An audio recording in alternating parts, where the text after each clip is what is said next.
આજનો આ ભજન સત્સંગનો આનંદ ગોરધનભાઈ હીરાભાઈ ચૌહાણ તથા ઘનશ્યામભાઈ હીરાભાઈ ચૌહાણ એના પિતાશ્રીની શ્રદ્ધાંજલિ પુણ્યતિથિ નિમિત્તે 7મી પુણ્યતિથિ નિમિત્તે નાનકડું એવું ભજન સત્સંગનું આયોજન સરસ મજાનું રાખવામાં આવ્યું.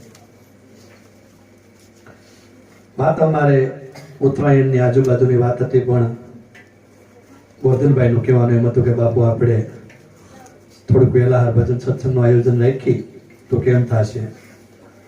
બનવા સંજોગે તારીખ 30 નક્કી કરી અને 30 તારીખે આજે જ એના બાપાની 7મી પુણ્યતિથિ નિમિત્તે હીરાભાઈ જહાભાઈ ચૌહાણની પુણ્યતિથિ નિમિત્તે આપણે આજે આ ભજન સત્સંગનો એમના મોક્ષ અર્થાત પુણ્ય આત્માની પાછળ આ ભજન સત્સંગનું આયોજન કરવામાં આવ્યું છે. મહાપુરુષો સંતો દરેકે આ વાતને લઈને ઘણા ગુણગાન ગાયા, પણ અમારે હમણાં થોડીક વાર પહેલા જેના પહેલા અમારે ચર્ચા થતી હતી મથુરદાસભાઈ આરે અને હિંમતભાઈ આરે સભા એમને બેઠી હોય અને કાંઈક કોકને બોલાવરાવું હોય તો એ અમારા મથુરભાઈ બોલી શકે અને હિંમતભાઈ એને ઉપસાવી શકે આદિ ભાષામાં. સત્સંગનો માહોલ આવેલો, સત્સંગમાં એક વિષય આવ્યો હતો કે આ વસ્તુને પામવા માટે, આ વસ્તુને અનુભવવા માટે સદગુરુની જરૂર પડે કે ન પડે. સદગુરુની જરૂર એટલા માટે પડે કે સદગુરુ મહારાજ એક માધ્યમ છે, એક માર્ગ છે. કોઈ પણ રસ્તે આપણે જતા હોય ને આપણને કોઈ રસ્તે કોકને આપણે રસ્તો ભટકી ગયા હોય ને આપણે કોઈને પૂછીએ કે ભાઈ મારે સરતાનપર ગામમાં જવું છે ને કોઈ માર્ગદર્શક મળી જાય જેને સરતાનપર જોયું હોય, એ પેલો મુદ્દો પાછો. સરતાનપર જોયું ન હોય તમે પૂછો અને અમતે આ પાડતા હોય કે હા મેં જોયું છે, હાલો તમ તારે મારી માએ.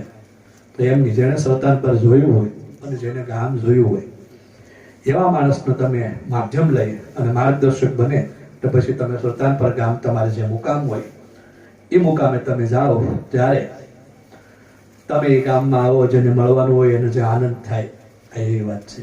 સદગુરુ શું લેવા કરવા પડે, સદગુરુ કર્યા પછી સદગુરુની શું ફરજ પડે અને સાધકને શું ફરજ પડે શિષ્યોની,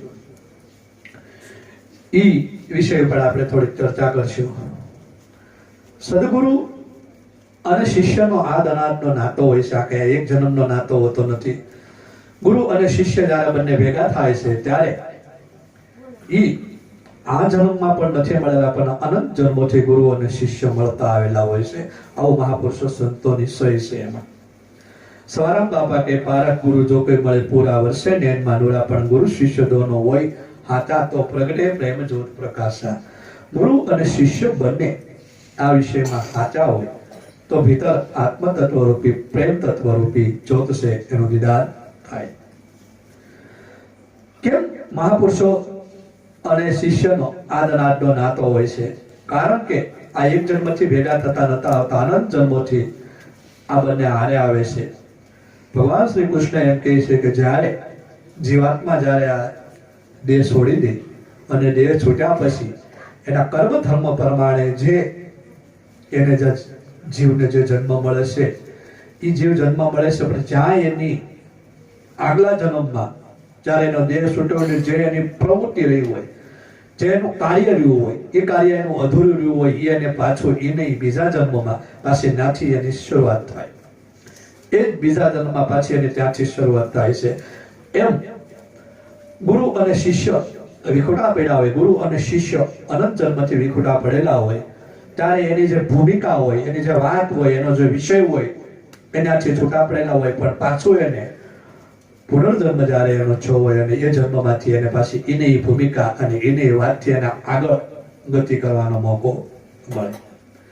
કોઈ એવા ગવર્નર હોય છે જનક રાજા વિદેહી જેવા, કોઈ સુખદેવ જેવા, કોઈ ગંગા સતી પાનબાઈ જેવા, તો એને અનંત જન્મો સુધી ભટકવું નથી પડતું. પણ જ્યાં સુધી આમાં તમને તત્વના દીદાર ન થાય, જ્યાં સુધી તમને અને મને આમાં મૂળ ભૂમિકા ઉપર ન જઈ શકીએ ત્યાં સુધી આપણે ફેરા તો ફરવા જ પડે છે, આવું તો જવું જ પડે, પણ જે તમારી ગતિમતી હોય ત્યાં તમે અટકી જાઓ. આશાના વાસા અને સુરતા ત્યાં મુકામ. આજે વાત જે કરવામાં આવી છે આશાના વાસા અને સુરતાના મુકામ. હવે આશા લાગુ કોને પડે કે જે જીવાત્મા પંચ ઇન્દ્રિયોના વિષયમાં, જે જીવાત્મા મન બુદ્ધિ ચિત્ત અને અહંકારના જે લપેટમાં જે હોય છે એને આશા અને વાસા હોય છે. એને જે આશા રહી ગયો છે ને ત્યાં એનો જન્મ થાય છે. અને સુરતા ત્યાં મુકામ કે જે જીવાત્માનો સુરતા એનો મૂળ લક્ષ્ય તરફ, એનો મૂળ નામ તરફ, મૂળ એના દીદાર તરફ જોવાનું જાય એનું લક્ષ્ય રહી ગયું હોય ના એનું મુકામ થાય. હવે સ્વાભાવિક છે કે ઘણાને 500 શિષ્યો હોય, ઘણાને 600 હોય, ઘણાને 1000 હોય. ને અત્યારે તો એમ માનો કે આ ગુરુ શિષ્યનો રાફડો ફાટી નીકળ્યો તો 500-600 ની કેટેગરીની વાત જ નથી, પણ હજારોની કેટેગરીમાં, લાખોની કેટેગરીમાં કદાચ વાત થાય. તો પ્રશ્ન એ થાય છે કે શું એ ગુરુના બધા બાળકો આ અનુભવના સ્ટેજ ઉપર ગયા હશે કે ગુરુએ આ બધાને ભોગાડી દીધા હશે? પ્રશ્ન એ વાતનો થાય. કારણ કે હું એમ કહું છું કે ગુરુ જ્યારે શિષ્યને જ્યારે બોધ આપે, શિષ્યને જ્યારે ઉપદેશ આપે છે ત્યારે ગુરુ અને શિષ્ય બંને એક કોલ હારે બંધાયેલા છે, એક વચન હારે બંધાયેલા હોય છે. શિષ્ય થઈ જવું એ હાવ સરળ છે, એ હાવ નોર્મલ બાબત છે. પણ ગુરુ થઈ જવું એ બધે કરતા મારું એવું માનવું છે કે આ સૃષ્ટિમાં, આ દુનિયામાં બધાય કરતા અઘરામાં અઘરું કામ હોય તો ગુરુ બનવું. કેમ? ગુરુ બનવું એ અઘરામાં અઘરું કામ એટલા માટે છે કે તમારી બધી તેવડ હોવી જોઈએ પારંગત કરવાની. જો તમે એને પારંગત ન કરી શકો, જો તમે એને પોગાડી ન શકો, તો આપણે એને જે કોલ આપ્યો હોય ને વચન આપ્યું હોય તો ફરીવાર એના ઘરે જન્મ ધારણ કરવો, એના ઘરે નહીં, એની માટે તેને જન્મ ધારણ કરવો પડે. એ એની મૂળ ભૂમિકાથી જન્મ ધારણ કરે એ વાત આખી અલગ છે. જીવણ સાહેબને જ્યારે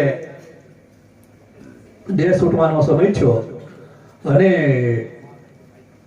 મહાપુરુષો સંતોને હંમેશા એક વાતની ચિંતા રહેતી હોય છે કે જે અનુભવ કર્યો છે, જે અનુભવના સ્ટેજ ઉપર ગયા છે, એ અનુભવ કોક એને ઝીલે, કોક એને લે, એવા વ્યક્તિત્વ, એવો પાત્ર એ ગોતતા હોય છે. જેમ કબીર સાહેબને જ્યારે ધર્મદાસની મુલાકાત થઈ અને પછી એ ધર્મદાસની મુલાકાત થઈ ત્યારે કબીર સાહેબની આંખમાં આંસુ આવી ગયા. કબીર સાહેબની આંખમાં આંસુ એટલા માટે આવ્યા કે કબીર સાહેબને એ વાતની ખબર પડી ગઈ કે હું જે જાણું છું, હું જે અનુભવું છું, એનો જાણનારો, એનો વાતનો પ્રગટ કરનારો કોઈ એવું વ્યક્તિ આવ્યું છે કે જે આને આગળ જઈ અને આની પરંપરા અને આ વિષયને કોઈ હલવશે. કહેવાનો અર્થ એમ છે કે મહાપુરુષો સંતોને કોઈ શાખા કે વંશની વાત નથી, પણ મહાપુરુષો સંતોને પોતાના અનુભવની વાત અને પોતાના અનુભવને આગળ ધપાવવાની હંમેશા ચિંતા રહેતી હોય છે. જ્યારે જીવણ ભગતને આ વાતની ચિંતા થઈ એટલે હારે બેહવા વાળા ઘણા હતા. જીવણ ભગતે સર્વપ્રથમ એક નિયમ હોય છે કે જે જ્ઞાતિના જે સંતો હોય ને, આમાં કોઈ જ્ઞાતિના વિષયની વાત નથી, પણ આ તો ખાલી વાત કરવા માટેની વાત છે. જે જ્ઞાતિમાં જે સંતો હોય ને એ પેલા વહેલા એ વાતને અનુભવ્યા હોય, વાતને જાણ્યા હોય, વાતને માણ્યા હોય, તો એ સર્વપ્રથમ એના આજુબાજુના બેઠવા વાળા હોય કે એની હારે બેઠવા વાળા હોય કે એની બાજુમાં રહેતા હોય ને એવાને એ પેલા વહેલા પ્રગટ કરાવવા જાય.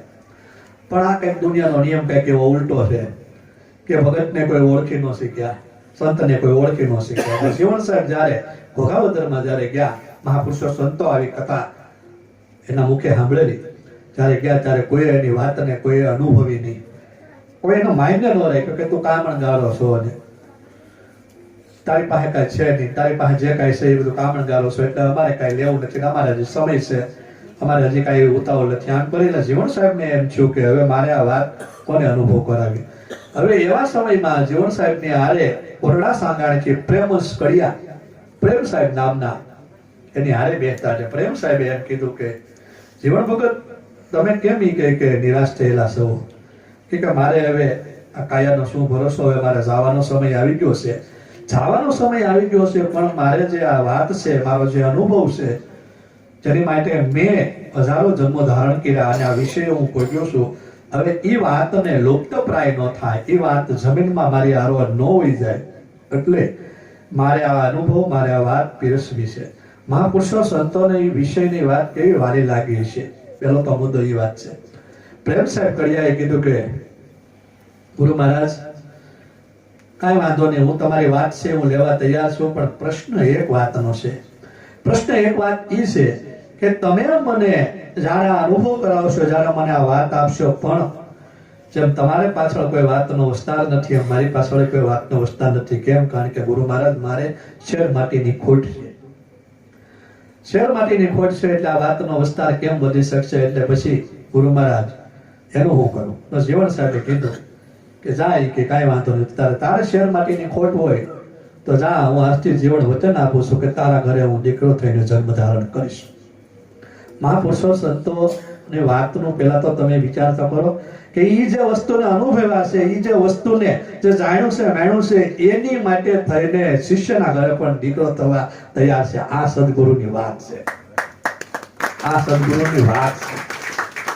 જ્યારે જીવન ભગતે જ્યારે વચન આપ્યો પણ પ્રેમ જ કરી જાય એમ કીધું, બાપા એ વાત સાચી છે, કોઈ વાંધો નહીં, તમ તારે મારા ઘરે શેર માટીની ખોટ છે, તમે જન્મ ધારણ કરીને આવો, પણ મને નક્કી કેમ થાય કે જીવન ભગત આવ્યા, જીવન સાહેબ આવ્યા? એમ જ્યારે આવું જ્યારે પ્રશ્ન થાય ત્યારે શિષ્ય કોઈ ગુરુ ઉપર, કોઈ વાત ઉપર કે વચન ઉપર ગુરુ શિષ્યને કોઈ વેમ નથી, કોઈ શંકા નથી, કોઈ એને ગુરુની વાત ઉપર વચન ઉપર વિશ્વાસ નથી કે શંકા નથી, એવી કોઈ વાત નથી. પણ એમ પ્રૂફ સાબિત કરવા માંગતા હતા પ્રેમ સાહેબ કે કાલ સવારે મારા ઘરે જન્મ થાય અને હું માણસને એમ કહી શકું કે મારા ઘરે જીવન આવ્યો છે, એનું પ્રમાણ માંગશે. તેનું પ્રમાણ હું મારા ઘરે મારા ગુરુ મહારાજનું પ્રાગટ્ય થયું છે, બાળ સ્વરૂપે આવ્યા છે, તો એનું કોઈ પ્રમાણ માંગશે. તેનું પ્રમાણ હું ત્યારે જીવન ભગતે છાતી ઠોકડી અને પ્રેમ સાહેબને કીધું કે જા પ્રેમ, એ કે દાઢી અને મૂછ હતો, હું ન આવું તો આવજે, જીવન આવ્યો માનજે. આ સદગુરુના ઘરની તાકાત છે. અને પ્રેમ સાહેબના ઘરે જાવ, જીવન સાહેબનું જ્યારે પ્રાગટ્ય થયું ત્યારે ઈ વતનના વિશ્રામ થયા. અને વિશ્રામ સાહેબનો મહાપુરુષો સંતો એમ કહે છે કે ઈ વિશ્રામ સાહેબ દાઢી અને મૂછ હોતા બાળકનો જન્મ થયો અને ત્યાં ઘોઘાવદરમાંથી કોટડા સાંગાણીના વિશ્રામ સાહેબનું પ્રાગટ્ય થયું. આ મહાપુરુષો સંતોને ઘરની વાત છે કે વચન આપી કાઢવી અને પછી એનું વચન ભાગે નહીં. એના વચન માટે થઈને એ સાધકના ઘરે, શિષ્યના ઘરે પોતે બાળ સ્વરૂપ પણ પ્રગટ થઈ શકે. આ વાત એને કેટલી વાલી છે, તમે એ વાત તો વિચાર તો કરો છો. ગુરુના ઘરની વાતનો એને કેવો ગર્વ હશે. હવે વાત જ્યારે એમ થતી હોય ત્યારે મહાપુરુષો સંતો એમ કે છે હવે બંધ રાખો, સારું છે, ઘણા થઈ ગયા, રહેવાજો, સત્સંગમાં વિક્ષેપ પડે, બીજું કઈ નહીં. તો ઘણી વાર હું એમ કહું કે જે ગુરુ મહારાજ, જે સદગુરુ મહારાજ જે વચન આપે, એ વચન એના મુખેથી જે નીકળેલું હોય એ વચન એનું ફેલ ન થાય. મારા અધ્યયન પ્રમાણે, મારા રિસર્ચ પ્રમાણે મેં ઘણા સંતોને જીવન ચરિત્ર વાંચ્યા, ઘણા સંતોની આરે મારે બેઠક થઈ, ઘણી સંપ્રદાયો, ફોજ, ધારાઓ બધાની આરે બેઠો. એમાં મેં એક મહાપુરુષો સંતોનું બધું અધ્યયન કર્યું. એમાં મેં એક એવું જોયું કે ગુરુએ કોઈને વચન આપ્યું હોય, એ શિષ્ય અને ગુરુ બે ફેલ થતા નથી. ગુરુએ એમ વચન આપ્યું કે જા હું તને આ વાતનો અનુભવ કરાવી, તો એ શિષ્ય ખંડિત નથી થતો અને ગુરુ ખંડિત નથી થતો. આજ સુધીમાં મને એવું ક્યાંય જોવા નથી મળ્યું કે શિષ્ય ખંડિત થયો હોય, ગુરુ ખંડિત થયો હોય. આ એક મુદ્દો. ઘણું રિસર્ચ કર્યું, 12 વર્ષે ગુરુ મહારાજ લાખાની સંભાળ લેવા આવ્યા, લાખો રક્તપિત્તાથી કોઢિયાથી આખો લોથપોથ થતો તો છૂટી જાય તો સારું કે એવી પરિસ્થિતિ હતી. પણ ગુરુ મહારાજે કીધું કે હું 12 વર્ષ પછી હું આવીને લાખાની સંભાળ લીધી. તો કહેવાનો મુદ્દો એમ છે, શિષ્ય પણ ખંડિત નો થયો અને ગુરુ તો ખંડિત થાય જ નહીં કોઈ દી, એ અશક્ય છે. પણ ગુરુ અને શિષ્યનો એવો ભાવ અને પ્રેમ હોય તો, નહીતર ગુરુ મહારાજ વચન આપ્યું છે એટલે આપણે ખાલી કહીએ કે વચન આપ્યું ને ગુરુ મહારાજ હવે આવશે ત્યારે, પણ ગુરુ મહારાજમાં રતી ફરે એટલે ભાવ ન હોય તો એમ કઈ ગુરુ મહારાજનું વચન ફળે નહીં. વચનો માટે થઈ કાઢવી અને તમારે પાછું એટલું એક લેવલ છે, એક સમર્પણનો ભાવ આવે છે, એક પ્રેમનો ભાવ આવે છે, એ તમારા સમર્પણ અને પ્રેમ એમાં એને આપવો પડે. ત્યાં સિવાય ગુરુ એમ રીઝે એમ છે નહીં. પૈસા અને પ્રોપર્ટી અને મોટપણાની આગળ લાલચુડા જે ગુરુ લલચાઈ જાય એની વાત આખી અલગ છે, તથાકથિત કહેવાતા. પણ વાતને અનુભવવા માટે થઈને કોઈ પણ માણસનો પ્રેમ અને ભાવ અને સમર્પણ અને સેવા, જો આ ત્રણ વસ્તુ તન મન ધન હૃદયથી આપતા હોય તો એવા માટે ગુરુ મહારાજ વચનબદ્ધ થાય છે. હવે જ્યારે ખંભાળીડામાં મોરાર સાહેબ થઈ ગયા અને મોરાર સાહેબના એક શિષ્ય હતા જીવણ કોળી. જીવણ કોળી અવારનવાર સત્સંગમાં મોરાર સાહેબની હારે બેહે. હવે સાહેબ ધારાના સંતો, હવે એમાં તો ઘણા બધા જ્ઞાની પુરુષો, પણ જીવણ કોળી જે હતા એ આમ દૂર જઈને માઘા બેહતા અને મોરાર સાહેબનું જે કાંઈ સત્સંગ હોય, જે કાંઈ ભજન હોય એ સાંભળે. એમ કરતા કરતા 2-4 વર્ષ ગયા એટલે મોરાર સાહેબ ને પાસે જીવણ ભગત જે હતા, આ જીવણ ભગત કોળીએ મોરાર સાહેબ પાસે ઉપદેશની માંગણી કરી કે ગુરુ મહારાજ મારે ઉપદેશ લેવો છે, મને આ સતગરની વાત, મને સાહેબના ઘરની વાત શું છે એ વાત તમે મને આપો અને મારે આ વાત અનુભવી છે. મોરાર સાહેબે કીધું કે ફિલહાલ અત્યારે તો કોઈ એવો યોગ નથી, કોઈ સમય નથી કે હું આ વાત જે કાંઈ છે એ તને અત્યારે આપી શકું, પણ હું એટલું કહું છું, હું તને વચન આપું છું કે હું ગમે ત્યારે મારો દેહ છૂટા પહેલા હું તને સદગુરુના ઘરની વાત શું છે, સદગુરુના ઘરનો અનુભવ શું છે, સાહેબના ઘરનો દીદારની વાત શું છે, એ હું તને કે ચોક્કસ તને હું કે આપીશ.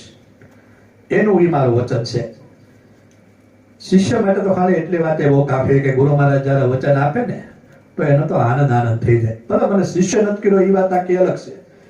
જીવણ કોળીને તો પછી એમ માનો કે હર્ષ ઉલ્લાસ થઈ ગયો, આનંદ આવી ગયો, ગુરુ મહારાજે વચન આપી દીધું એટલે પછી કોઈ વાત આખી રહી નથી. સમય ગયો અને અવારનવાર સત્સંગ ભજનમાં જાય, બેઠા હોય, શાંતિથી સાંભળતા હોય. એકવાર એવો સમય આવ્યો, 2-3 વર્ષના વાણા આવી ગયા, પણ ગુરુ મહારાજે કોઈ ઉપદેશની વાત ન કરી, ગુરુ મહારાજે કોઈ ચર્ચા ન કરી. એ મોરાર સાહેબનું શરીર વૃદ્ધ થવા લાગ્યો અને સમય ગયો અને મોરાર સાહેબને સતલોકનો સંદેશો આવ્યો અને મોરાર સાહેબને સતલોક સીધાવાનો સમય આવી ગયો. મોરાર સાહેબને સતલોક સીધાવાનો સમય આવી ગયો ત્યારે મોરાર સાહેબે એમ કહે છે કે દેહ છોડી દીધો. દેહ છોડી દીધો અને ગામમાં બધાય જે કાંઈ ભક્તો, સંતો, મહાપુરુષો બધા હતા એ મોરાર સાહેબની સમાધિએ બધા જવા મળ્યા.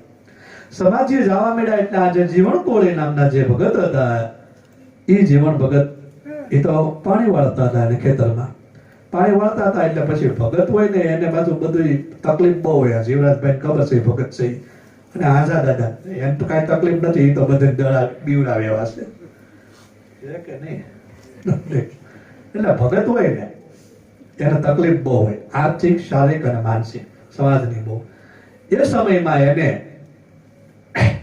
બધા મેણા ટોણા મારવા પડ્યા કે આ ઈ કે એના ગુરુ મહારાજ ગુરુ કરતો હતો, 5-7 વર્ષથી એના સાનિધ્યમાં રહેતો હતો અને ઈ કે એના ગુરુ મહારાજે દેહ છોડી દીધો અને આ ઈ કે અહીંયા જે પાણી વાળે છે કે કોઈ એને કીધું હે જીવણ તારા ગુરુ મોરાર સાહેબે કે દેહ છોડી દીધો છે તને ખબર છે અને તું અહીંયા પાણી વાળશો? ઈ કે મારા ગુરુ મહારાજ એમ કોઈ દી દેહ છોડે નહીં. કેમ?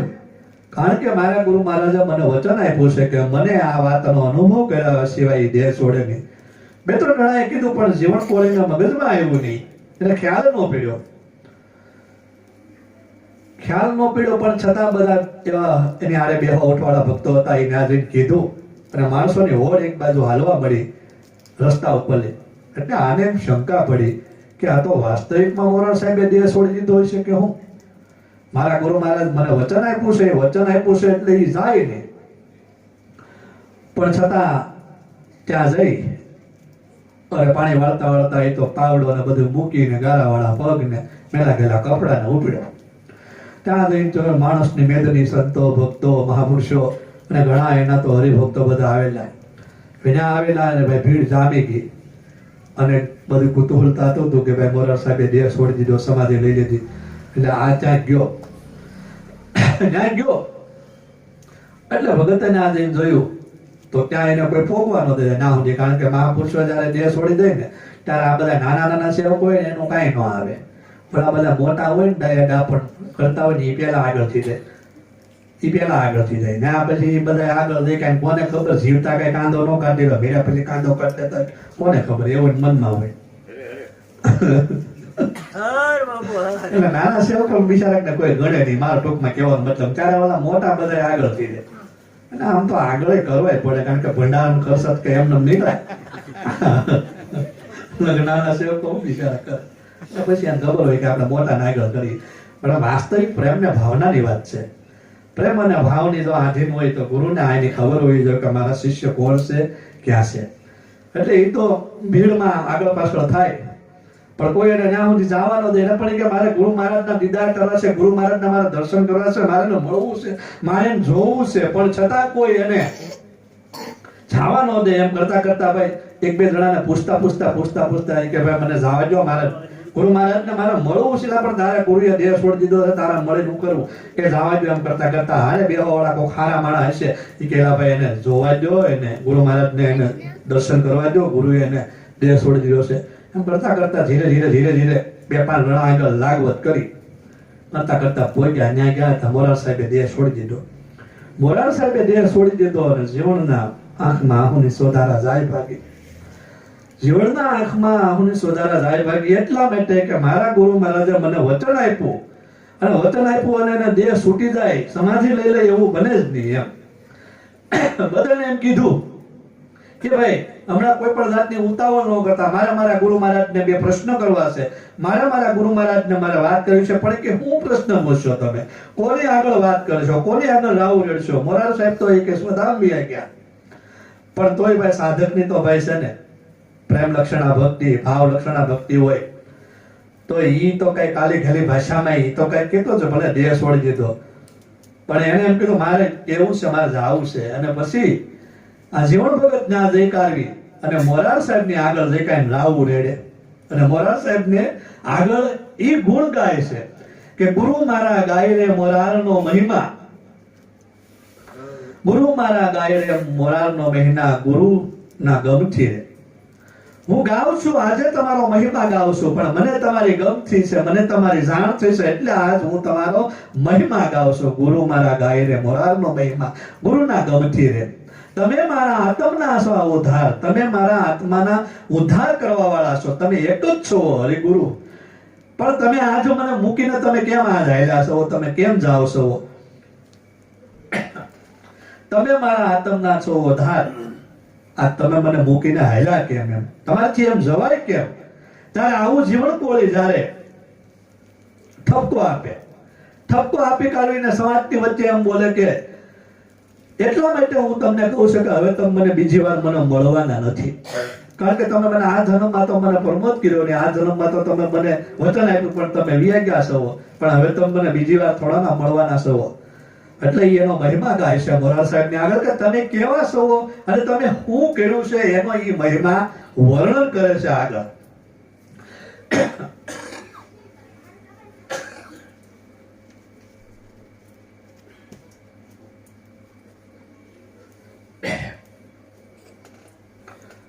એમાં સંતો ઘણા હતા, મહાપુરુષો ઘણા હતા કે સર્વે સંતોની માતા મારે બોર છે. સંતો ઘણા હતા, સર્વ સંતો જે કાંઈ છે એને હું નમન કરું છું, એને હું નતમસ્તક છું, પણ મારે વૃત્તિ તો મોરાર માથે. મારે સર્વ સંતોને હું નમન કરું છું, એને બધાને એ મારા બધાએ હું એનો આજ્ઞાકીત છું, પણ મારે વૃત્તિ મારે મોરાર ઉપર છે, મારે મોરાર સાહેબ ઉપર તો મારે વૃત્તિ છે. મારે બીજા કોઈની આરે વાત નથી. મારે માત્ર મારા ગુરુ મહારાજ હારે જ મારે ચર્ચા છે, ગુરુ મહારાજ હારે જ મારે માત્ર વાત છે, મારે બીજા કોઈની આરે વાત નથી.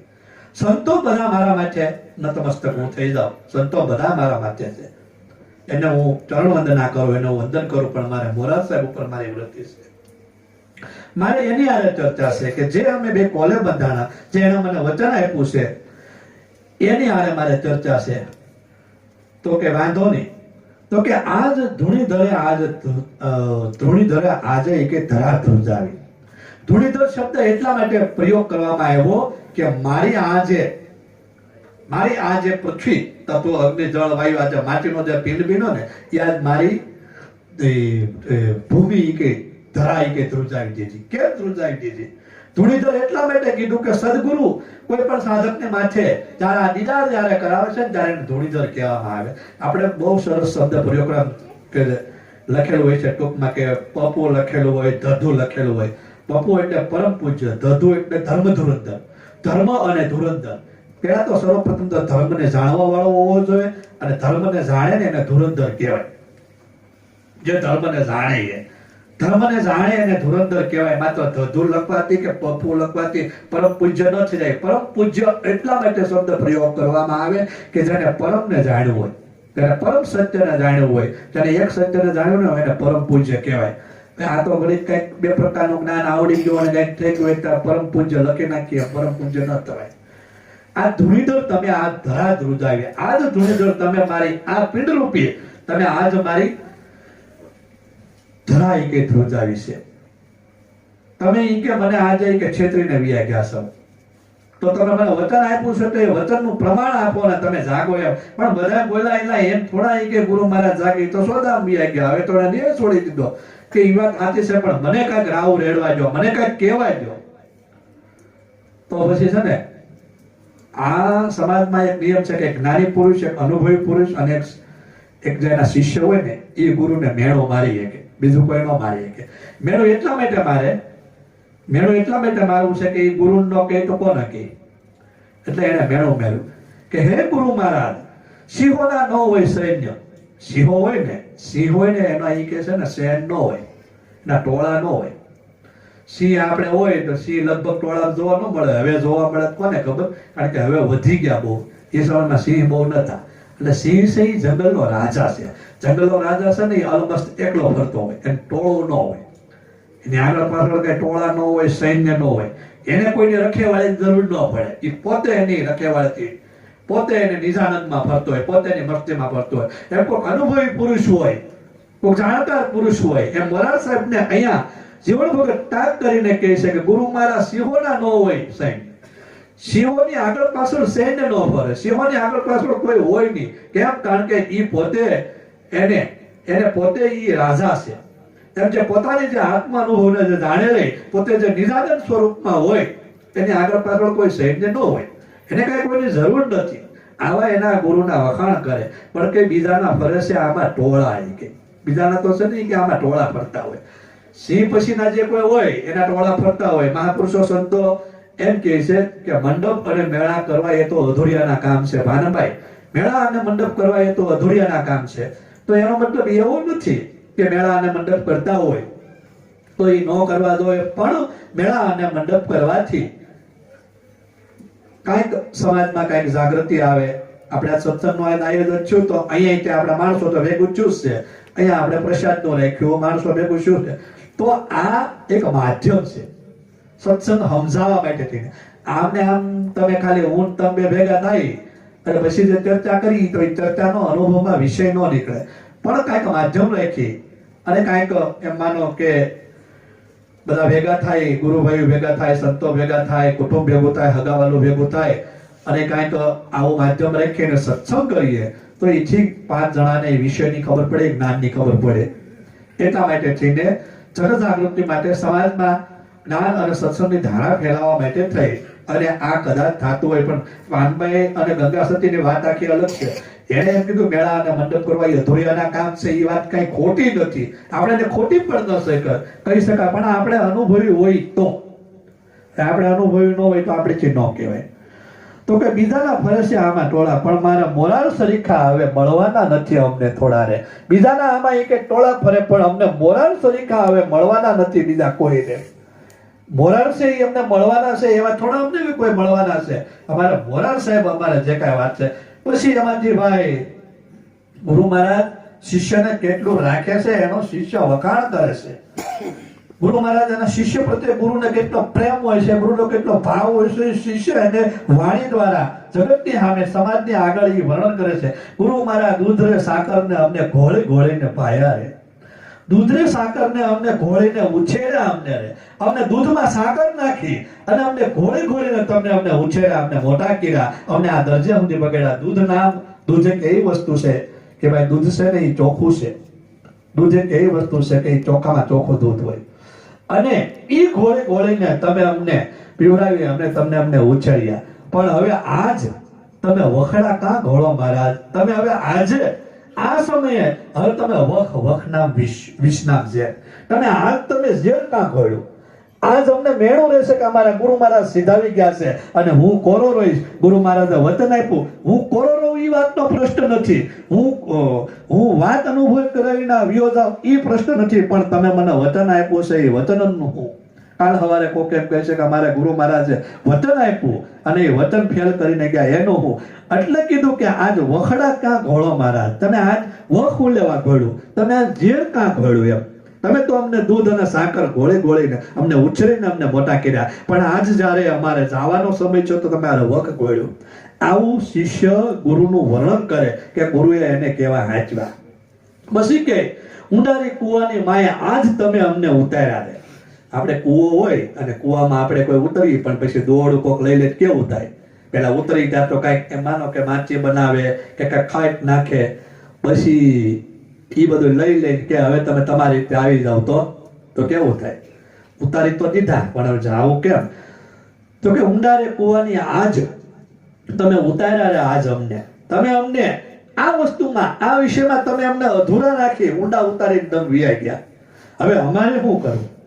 મધદરિયે કોઈ વાણ જાતું હોય અને નાવિક વાણ લઈને જાય ને એમાં સવાર થઈ ગયેલા હોય, પણ નાવિક પોતે જ ઘાયલ થાય તો નાવિક પોતે જ જ્યારે ઘાયલ થઈ જાય અને એનું મૃત્યુ થાય તો એ હાંકનારો કોણ, તો એ હલાવનારો કોણ? એટલે મધદરિયે પછી જે હાલતા નથી આવડતું, હાંક નથી આવતું, એ નાવ ડૂબે, એને મધદરિયામાં ડૂબ્યા કહેવાય. એ મોરાર સાહેબને એમ કે ઊંડારે કુવાની આજ તમે અમને એ કે ઉતાર્યા રે. ઉતારીને વરતના વાઢોમાં મહારાજ એ કે ઉતારા તો ખરા, પણ તમે વરતના હું લેવા વાઢો? ઉતાર્યા છે એ કોઈ વાંધો નહીં, પણ હવે તમે એ કે સમય તમે હવે વરતના કેમ વાઢો છો, તમે હવે દિવસ કેમ તમે વાઢો છો? આવું જીવન કોળી એવું સંભળાવે છે. મોરાર સાહેબનો દેહ છૂટી ગયો ત્યારે પછી એમાં કોક બોલ્યું, અનુભવી પુરુષો હોય એ બોલ્યા